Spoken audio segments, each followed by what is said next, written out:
రాక్షసులకి వరాలిస్తే misuse చేస్తారని తెలిసినా కూడా దేవుళ్ళు వరాలెందుకిస్తారు అని చాలా మందికి డౌట్ ఉంటుంది కదా! దానికి నా సమాధానం. మొత్తం సృష్టిలో 2 రకాల ఎనర్జీస్ ఉంటాయి. Positive energy, negative energy.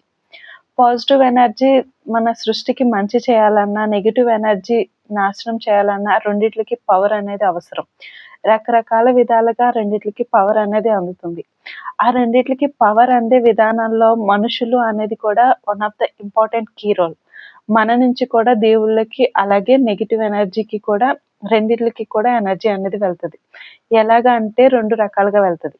ఒకటి మన బిహేవియర్, 2 మనం చేసే పూజలు.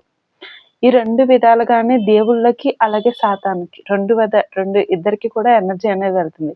మనం చేసే మంచి ప్రవర్తన, సహాయాలు, దానాలు, మంచి థాట్స్ ఏవైతే మన నుంచి ఉన్న గుడ్ థింగ్స్ అన్నిటి నుంచి దేవుడికి ఎనర్జీ, అలాగే మనలో ఉన్న కామం, క్రోధం, ఆవేశం, అసూయ ఇలాంటి నెగెటివ్ థాట్స్ నుంచి నెగెటివ్ ఎనర్జీకి మనం మనుషులం మంచి చెడు 2 కలయిక ఉన్నవాళ్ళం. మనం పాజిటివ్ ఎనర్జీకి ఎనర్జీ ఇస్తాము. అలాగే నెగెటివ్ ఎనర్జీకి కూడా ఎనర్జీ ఇస్తాం.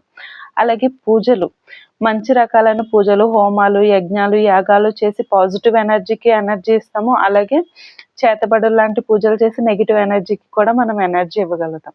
అంటే దేవుడికి ఎనర్జీ వెళ్ళే సోర్సెస్‌లో మనం కూడా ఒక ఇంపార్టెంట్ రోల్. సో, మన నుంచి దేవుడికి ఎనర్జీ వెళ్తుంది. అందుకే దేవుడు క్లియర్‌గా చెప్తాడు. నా మీద భయభక్తులు కలిగి ఉన్న వాళ్ళకి నేనెప్పుడు పక్షపాతిని, వాళ్ళకి నేను ఎప్పుడు ముందుగా రిప్లై ఇస్తాను అని కూడా దేవుడు చాలా క్లియర్‌గానే అది ఏ దేవుడైనా సరే డిక్లేర్ చేసేసుకుంటారు.